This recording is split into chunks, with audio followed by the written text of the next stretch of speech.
Hey there, Set Up for Success, Get Up and Go Challengers. Horne-Ellstrom here, and today is one of my favorite topics. Struggling is optional.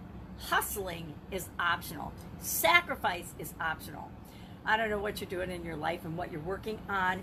Most of the people I interact with are working on building their own business, having their own business, either offline or online, or both. And whenever you're a business owner, excuse me, my throat's really cloggy. A business owner or an entrepreneur or trying to create anything in your life on your own or even advance your career, we are told grind, hustle, sacrifice, work all the time, struggle, be lonely, be ostracized and misunderstood. All of this stuff that makes us feel bad and makes us feel alienated and makes us wonder, why the heck are we doing this thing that we want to do in the first place, right? Why are we doing something that makes us feel bad? And yesterday, it's really interesting. I was sitting on the step with my daughter. We were letting the dogs out. She's home visiting.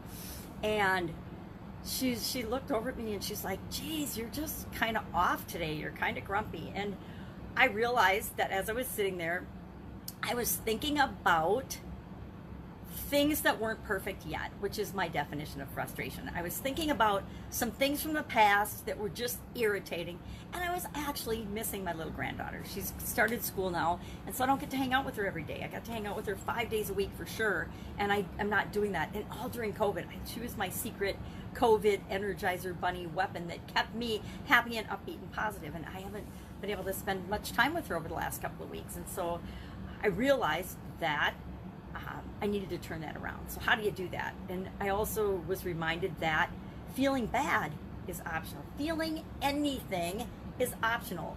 We, amazing human beings, get to choose how we want to feel, how we want to react, how we want to respond about absolutely everything at any given moment, any time of day. But there's a couple things that I do and did to get me out of that funk. Number one, my daughter and I went for a walk, which always makes me feel better. So what did I do? I did something that makes me feel better. I actually changed my physiology, changed my body, got up, moved, got up and went, right? Get up and go, and did something, took some action to feel better. And usually we can do that in whatever way works for us. Some people it's music, some people it's meditation, some people it's taking a nap, some people it's just breathing. For some of us, it's get outside, get some fresh air, enjoy the beautiful weather. Whatever it is for you. The whole point is to interrupt the pattern of the negative thinking.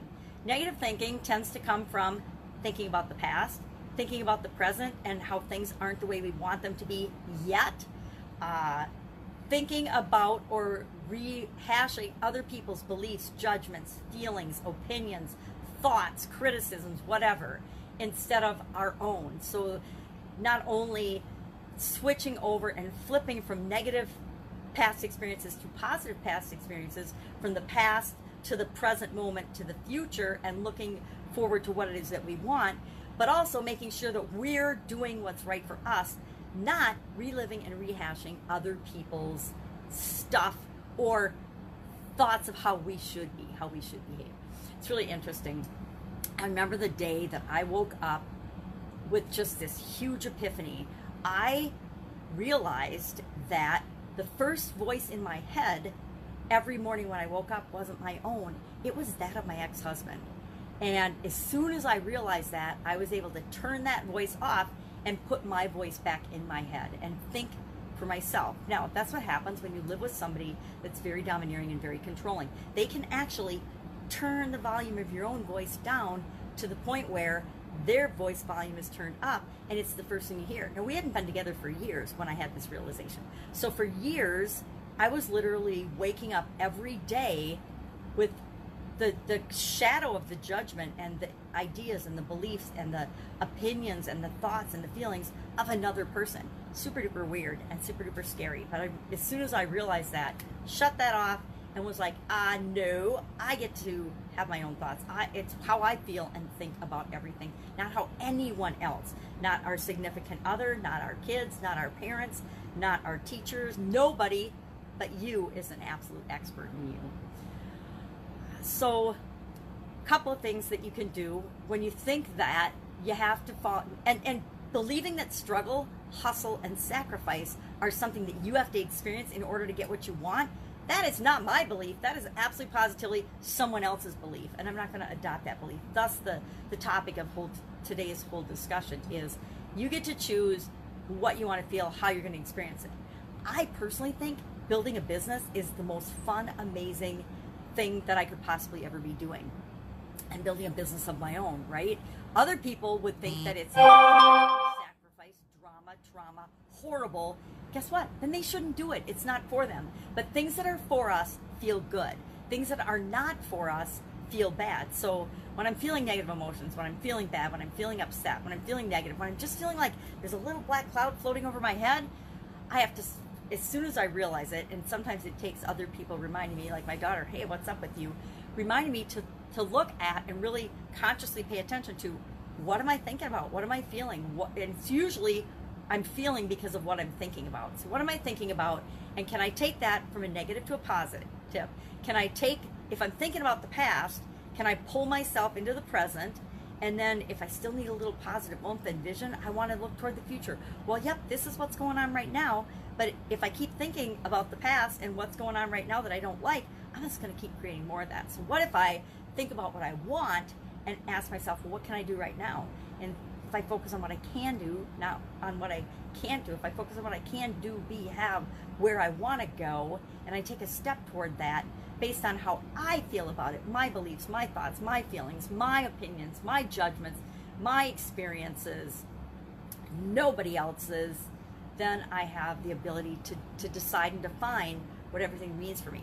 Struggle for me means I just define it. We get to define things the way we want. To me, struggling and sacrificing, is I'm having to do something I hate to do, don't want to do, have no desire to do. It's painful for me, but I'm doing it because somebody else told me I have to, or I should, or have to do it.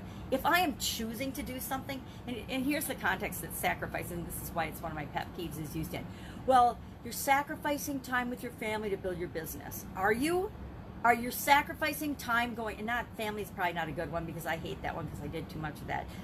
You're sacrificing going out on weekend nights, which we're all doing now during COVID, but you're sacrificing going out with your friends and hanging out and partying in order to build your business.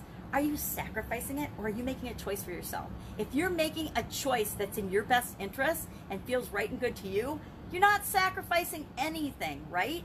You're creating the life you want. You're not sacrificing a night out with your friends. So I just think that to tell people they have to sacrifice and hustle. Now, I'm not saying you don't have to work and take action toward what you want. You absolutely positively do.